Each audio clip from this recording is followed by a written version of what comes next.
안녕하세요. 저는 딸아이를 낳고 행복한 하루하루를 보내고 있는 초보 엄마입니다. 익명으로 글을 쓰는 곳이 있을 줄은 몰랐는데 엄마가 되고 다른 엄마들과 소통하다 보니 이런 곳이 있다는 것도 다 알게 되네요. 동네 아기 엄마들과 대화를 하다 어쩌다 제 이야기가 나오게 됐는데 다들 여기에 글 한번 써보라고 난리더라고요. 이렇게 많은 사람이 듣는 곳에 사연을 보내는 건 처음이라 많이 떨리지만 그래도 천천히 한자 한자 적어보려고 합니다.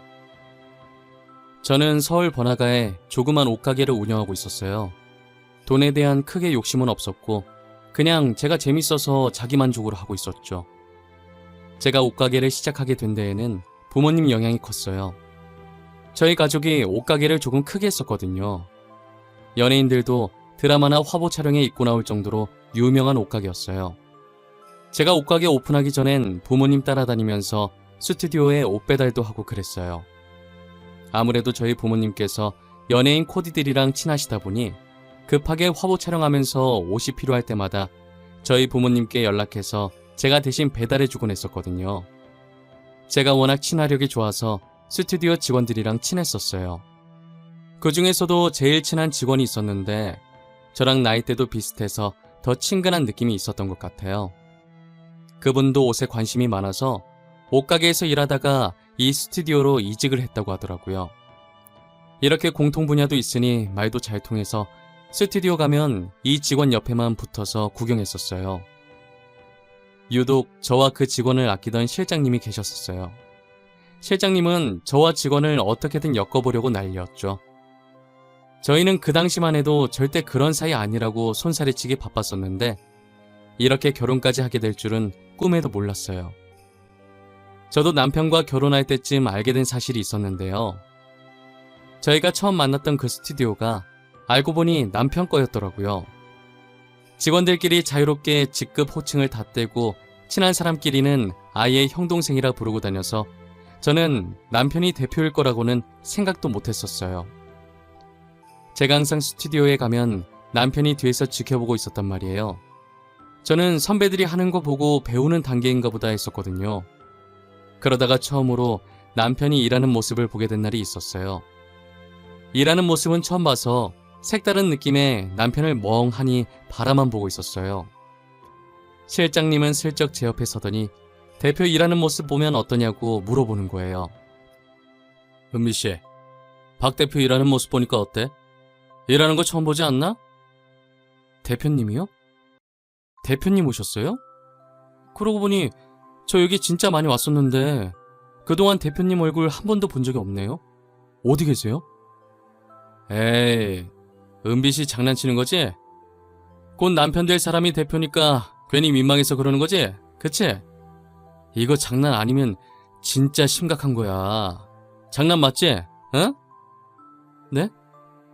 남편 될 사람이 대표라니요? 잠깐만, 설마... 에이, 실장님 아니죠? 저 놀리는 거죠 지금? 지금 저기서 모델 디렉팅하고 있는 저 사람이 그니까 제 남자친구가 여기 대표예요? 진짜 몰랐나 보네. 둘이 지금 사귄 지가 얼마나 됐는데 아직도 모르고 있냐? 은비씨 남자친구가 여기 대표야. 내가 그 밑에 딸린 직원이고. 저는 실장님 아니었으면 스튜디오 대표가 남편이라는 사실을 결혼하고 나서 알았을 거예요. 실장님은 놀란 제 표정을 보더니 살짝 웃으면서 남편에 대한 칭찬을 아끼지 않았어요. 어린 나이에 대표까지 가면 콧대 높을 만한데 전혀 그런 거 없고 항상 성실하다고요. 직급 호칭 없앤 것도 남편이라 아마 대표를 편하게 생각하는 회사는 없을 거라고 하더라고요. 자기가 대표긴 하지만 실장님께 형님 대우 깍듯이 하고 직원들한테도 잘한다고 하는 거예요. 남편 칭찬 들으니까 괜히 듣고 있는 제가 뿌듯하고 기분 좋더라고요. 실장님이 저랑 남편을 엮었던 것도 둘 다 성실하고 젊은 나이에 자기가 하고 싶은 일 하면서 열심히 살려고 노력하는 모습이 보기 좋아서 잘 됐으면 좋겠다는 마음이 있었대요. 그런데 이렇게 잘 돼서 결혼까지 하니 저희를 자신이 키운 것처럼 기특하다더라고요. 저는 실장님께 이쁘게 봐주셔서 감사하다고 앞으로도 제 남편 잘 부탁드린다고 했어요. 제가 이렇게 결혼 직전까지 남편이 대표였던 걸 몰랐던 것처럼 또 다른 사실 한 가지를 모르고 있었어요. 그건 바로 저의 시어머니가 되실 분의 존재였는데요. 남편은 결혼 전까지 시어머니를 제게 보여준 적이 없었어요. 시아버지는 연애하는 동안 몇 번 본 적이 있었지만 시어머니는 상견례 날 처음 보게 되었죠. 저는 처음으로 시어머니를 보는 거라 엄청 떨리고 긴장됐었어요. 상견례 날 식당으로 들어가 심호흡을 한 번 한 뒤 룸 문을 열었고 눈앞에 시어머니를 마주하게 되자 그동안 왜 남편이 시어머니를 바쁘다는 핑계로 제게 보여주지 않았는지 알겠더라고요. 저는 처음에 시어머니가 아니라 남편이 말하지 않은 여자 형제가 있었나 했었어요. 분명히 저한테는 형제가 없고 외동이라 학창시절 형제가 있는 친구들이 부러웠었다고 했었거든요. 시어머니 치곤 너무 젊어 보여서 저도 모르게 당황해서 티나게 우왕좌왕거렸었어요. 저희 친정 부모님도 시어머니를 보고 당황한 건 마찬가지였고요.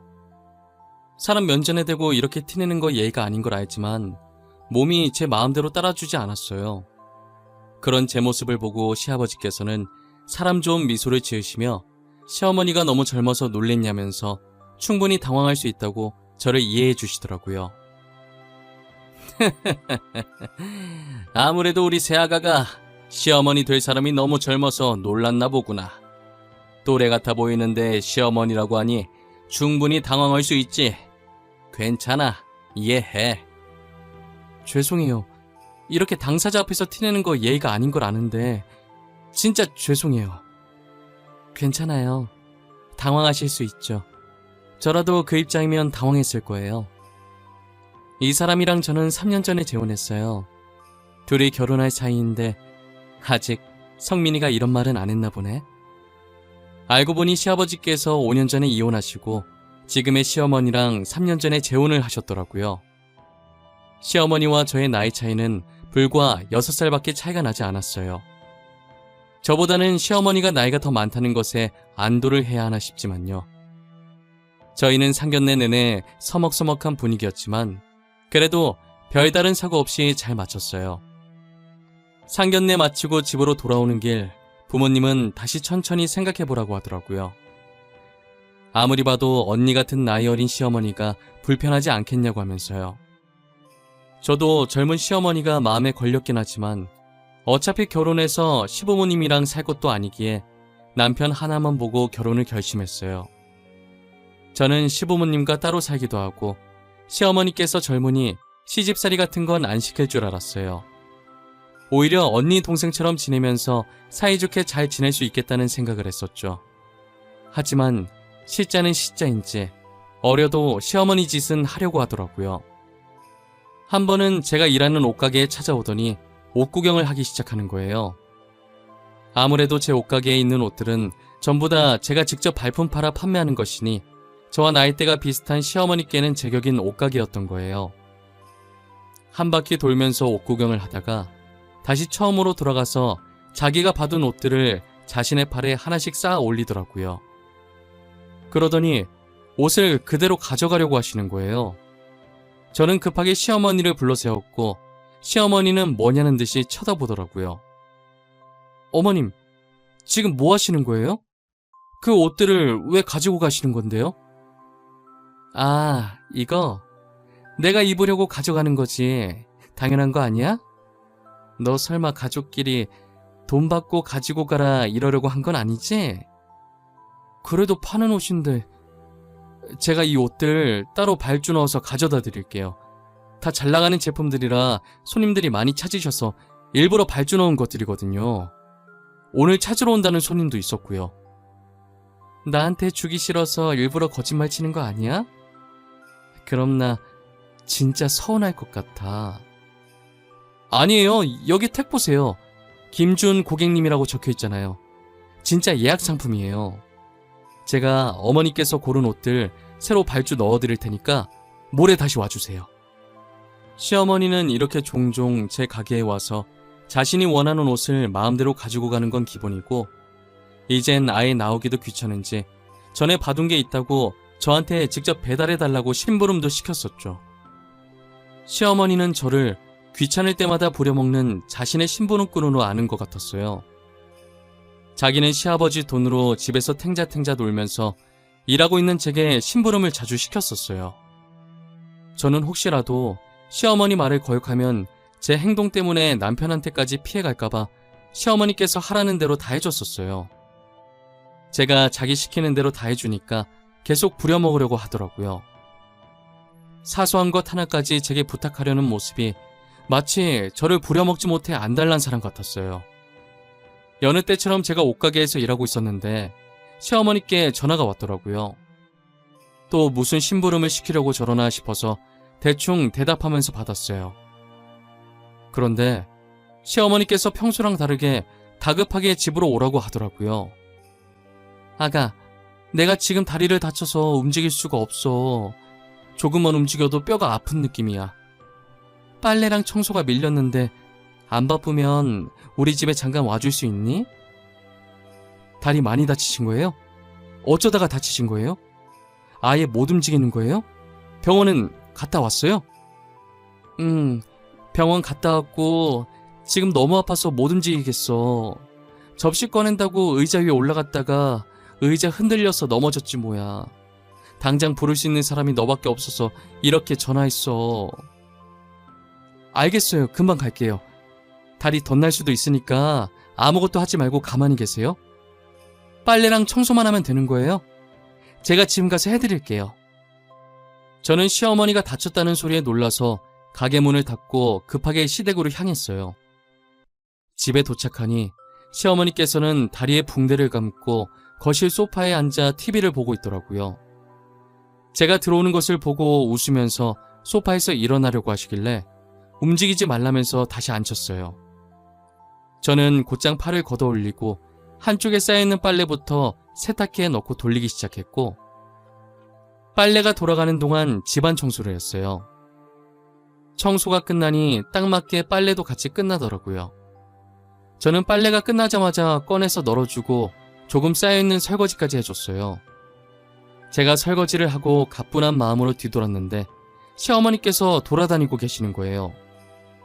아파서 못 움직이겠다고 한 사람치곤 정말 멀쩡한 상태로 말이에요. 어머님, 조금만 움직여도 다리가 아프다고 하시지 않으셨어요? 그런데 지금 어머님 보면 너무 멀쩡하시잖아요. 잘 걸어 다니시네요? 그러게. 아까는 진짜 아파서 움직이지도 못했는데 지금 하나도 안 아프네? 집안일 하기 싫어서 일하고 있는 저한테 아프다고 거짓말하신 거예요? 어머님, 저 한간 사람 아니에요. 어머님이 하라는 대로 다 하니까 제가 심부름꾼인 줄 아세요? 저는 열받아서 시어머니한테 한 소리 해준 뒤 앞치마를 벗어던지고 시댁을 나왔어요. 바쁜 사람을 심부름꾼 마냥 부려먹는 시어머니 행동이 너무 화가 나더라고요. 제가 집에서 가만히 노는 사람도 아니고 말이에요. 결국 저는 남편한테 하소연을 했고 남편은 중간에서 어떻게 해야 할지 몰라 하더라고요. 저는 남편 잘못이 아니니 아무것도 하지 말고 제 하소연을 들어만 주라고 했어요. 그러다 결혼하고 처음 맞은 시아버지의 생신날이 다가온 거예요. 저는 생신상을 차려드리러 시댁에 갔고 시어머니는 이번엔 팔을 다쳤다고 하더라고요. 저번에 속은 적이 있어서 의심했는데 붕대에 그 위에 아대까지 차고 있어서 이번엔 진짜인가 했어요. 저는 혼자서 생일상을 차리고 다 먹으면 치우고 그 집에서 저 혼자만 바쁘게 움직였어요. 그러다 저희가 갈 때 되니 또 시어머니께서 팔을 잘 움직이시더라고요. 저는 시어머니께 화내는 것도 지쳐서 아무 말도 하지 않은 채 집으로 돌아왔고 그 다음부터 시어머니가 꾀병을 부리면 가지 않았어요. 제가 자신의 부름에도 오지 않으니 다음 가족 모임에서 며느리가 자기 말을 안 듣는다면서 아무리 시어머니가 어려도 그렇지 이렇게 무시당해도 되는 거냐면서 불쌍한 척을 하더라고요. 시아버지는 시어머니의 불쌍한 척에 넘어갔고 아무리 나이가 비슷해도 엄연히 시어머니니까 그렇게 행동하는 거 아니라고 시어머니 대접해달라면서 제게 부탁하시더라고요. 정중하게 부탁을 하시는 바람에 저는 어떠한 반박도 못하고 알겠다고 했어요. 저는 또다시 속절없이 시어머니께 끌려다니는 신세가 되었죠. 그러다 제가 임신을 하게 되면서 시어머니 소나기에서 풀려나게 된 거예요. 손주가 생겼다는 말에 시아버지의 관심은 저와 뱃속의 아이에게 쏠리게 되었죠. 시아버지는 아직 태어나지도 않은 손주 바보가 되어 있었고 혹여나 아이가 잘못될까 저를 보석 다루듯이 조심히 대하셨어요. 그리고 시어머니께 임신 안에 더 이상 시댁으로 부르지 말라고 명령하셨죠. 저는 시아버지 덕분에 더 이상 시어머니께 불려다니지 않았고 편하게 태교를 했어요. 남편이 애 낳을 때까지는 당분간 일하지 말라고 해서 일도 쉬고 집에만 있었죠. 그런데 너무 집에만 있으려니 심심하고 지루하더라고요. 바깥 세상 보는 것도 태교에 도움될 것 같아서 잠시 집 근처에 산책을 나갔었어요. 얼마 안 지나서 공원 하나가 나오길래 주변 풍경들을 보면서 산책로를 따라 걷고 있었는데 저 멀리서 시어머니가 다른 남자랑 다정하게 서 있는 걸 발견하게 된 거예요. 아무래도 멀리 있어서 비슷한 분을 시어머니로 착각한 건가 싶었는데 가까이 갈수록 시어머니가 확실하더라고요. 예전에 시어머니한테 친오빠가 한 명 있다는 걸 들은 적이 있어서 오빠일까 했어요. 그런 것 치곤 너무 다정해 보이는 게 오빠 같은 느낌이 들지는 않더라고요. 제 촉으로는 분명 뭔가가 있다는 느낌이 확 들었고 혹시나 하는 마음에 몰래 두 사람을 찍어놨어요. 그리고 들킬까봐 바로 뒤돌아서 왔던 길로 빠르게 돌아갔어요. 집에 돌아와서도 사진을 확대해보면서 두 사람 얼굴을 봤는데 남매가 아니라고 확신했어요. 전혀 닮지 않았고 무엇보다 시어머니가 그 남자를 보는 눈에 사랑이 가득 차 있었어요. 사이좋은 남매들도 있겠지만 이 눈빛은 분명히 가족간이 아닌 이성 간의 사랑이었어요. 언젠가는 유용하게 쓸 패라고 생각하고 사진첩에 소중히 숨겨뒀어요. 제 배가 불러올수록 시아버지는 손주를 임신한 저를 더욱더 이뻐하셨어요. 저와 남편을 닮은 귀여운 손주 볼 날만 손꼽아 기다리고 계셨죠. 시아버지가 저를 이뻐할수록 시어머니의 질투는 심해졌어요. 언젠가부터 시어머니는 저를 뚫어질 듯 쏘아부셨어요. 결국 질투에 눈이 먼 시어머니는 제 뱃속에 있는 애가 남편 애가 아닌 다른 남자의 애라고 모함을 하기 시작했죠. 예, 너 얼마 전에 어떤 남자랑 걸어가던데 어디 가던 길이었니? 너 설마 우리 아들 두고 바람 피는 거야? 혹시 뱃속에 있는 애도 그 남자이니? 무슨 소리예요? 저 산책 나갈 땐 말곤 집 밖에 나온 적도 없어요. 내가 두 눈 똑바로 뜨고 봤는데 어디서 거짓말이야? 너 공원에서 다른 남자랑 손잡고 있었잖아. 그 몸으로 다른 남자랑 있었으면 그 남자가 애 아빠 아니겠어? 어머님 진짜 무슨 소리를 하시는 거예요? 저한테 왜 이러세요? 저 다른 남자 만난 적 없고요. 공원에 간 건 맞지만 저 혼자 갔어요. 다들 조용. 당신 진짜 세아가가 다른 남자 만난 게 확실해? 확실히 세아가 맞아. 비슷한 사람을 세아가라고 착각한 건 아니고. 어머, 착각이란요. 제 눈으로 직접 봤어요. 당신 저 못 믿어요? 아까 지가 지 입으로 그랬잖아요. 공원에 간 건 맞다고. 분명 다른 남자랑 같이 있었어요. 아가, 미안하지만 아이 태어나서 친자 확인하기 전까진 너를 보고 싶지 않구나. 아니 땐 굴뚝에 연기 날까. 시어머니가 저렇게 완강하게 나오는데 이유가 있지 않겠니? 아버님, 아니에요. 저 진짜 아니에요. 공원에 저 혼자 갔었어요. 진짜예요. 그만하거라. 나는 더 이상 듣고 싶지 않구나. 아이 낳고 유전자 검사 결과지 들고 다시 오렴. 결과 보고 다시 얘기하자꾸나. 이만 돌아가. 당분간은 우리 집에 찾아오지 말고. 시아버지는 시어머니의 말을 믿는 것 같았고 아이 낳고 유전자 검사 결과 들고 오기 전까진 시댁 근처에도 오지 말라고 하셨어요. 그나마 다행인 게 남편은 저를 믿어줬고 울고 있는 저를 다독이며 집으로 데리고 왔어요. 집 가는 동안 시어머니께서 저를 건드렸다는 생각에 어떻게든 복수를 해주겠다고 이를 갈았어요. 저는 저번에 공원에서 시어머니와 함께 있던 남자에 대해 알아보기로 했어요. 일단 시어머니를 불러내기 위해 친구가 운영하는 마사지샵 쿠폰을 받았어요. 그 마사지샵이 연예인도 찾는 마사지샵으로 유명했거든요. 아마 시어머니도 이 마사지샵에 대해 잘 알고 있을 거예요. 그래서 마사지샵 쿠폰을 미끼로 시어머니를 불러내야겠다는 생각을 했어요. 저는 시어머니께 마사지샵 쿠폰을 보냈고 쿠폰을 보자마자 연락이 오는 거예요.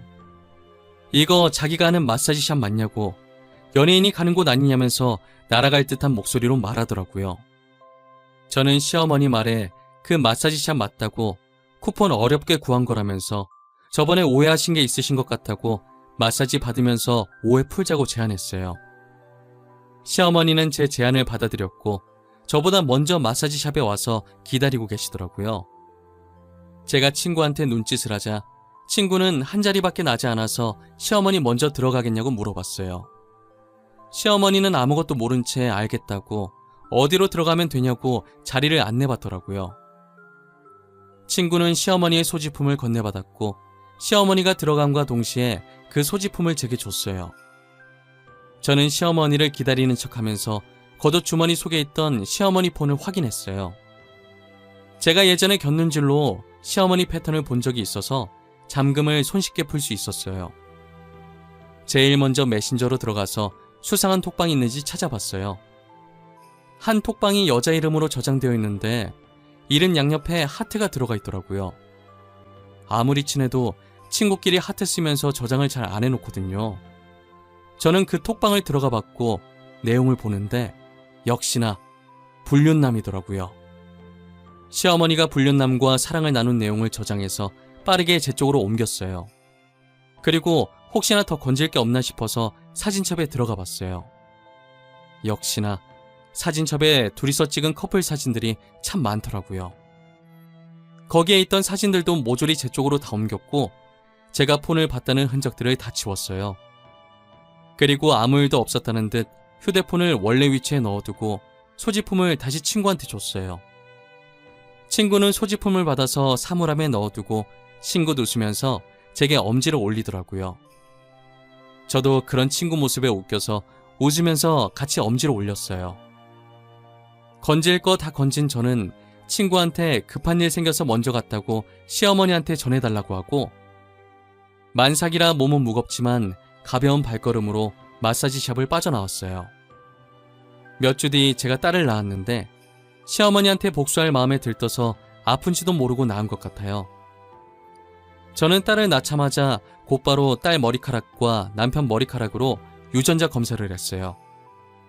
당연히 딸과 남편은 99.99% 친자가 일치한다는 결과가 나왔고 저는 당당하게 유전자 검사 결과를 들고 시댁으로 향했어요.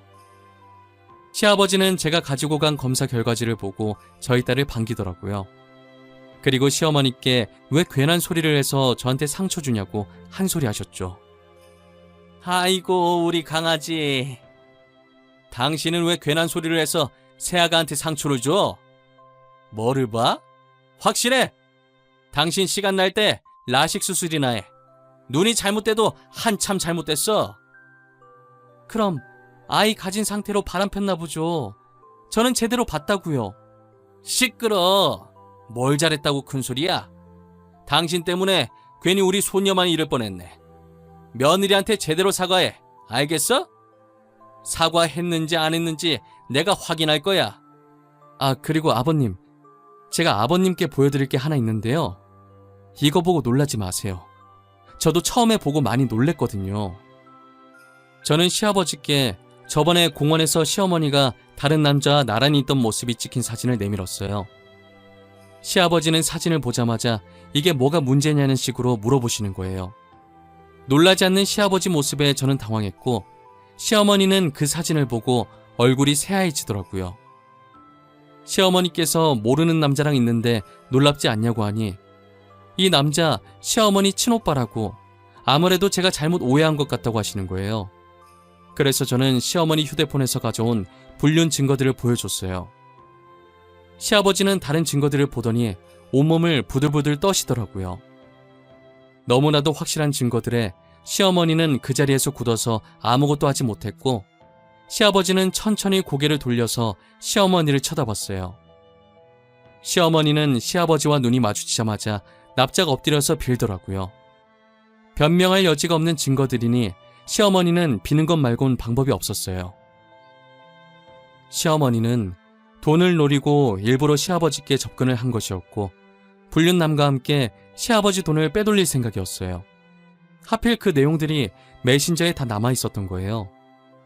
시아버지는 엎드려서 빌고 있는 시어머니의 머리채를 잡고 집 밖으로 쫓아냈어요.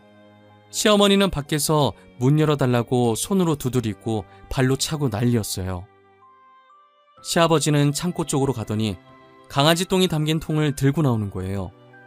시댁에 강아지 한 마리를 키우고 식물들도 많이 키웠는데 강아지 똥이 비료로 딱이라고 시아버지께서 통 안에 모아놓으셨거든요.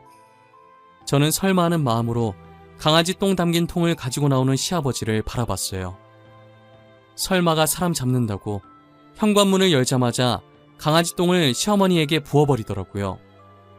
저는 너무 놀라서 입으로 손을 막아버렸고 남편도 아버지라고 외치자마자 벌어진 일이라 시아버지를 향해 손을 뻗은 상태로 멈춰 있었어요. 시어머니는 강아지 똥을 맞고 사태 파악이 안 돼서 처음엔 눈만 깜빡이면서 몸에 붙어있는 똥을 한참 쳐다보더라고요. 그러다 제정신으로 돌아왔는지 무슨 짓이냐고 소리를 고래고래 질렀어요.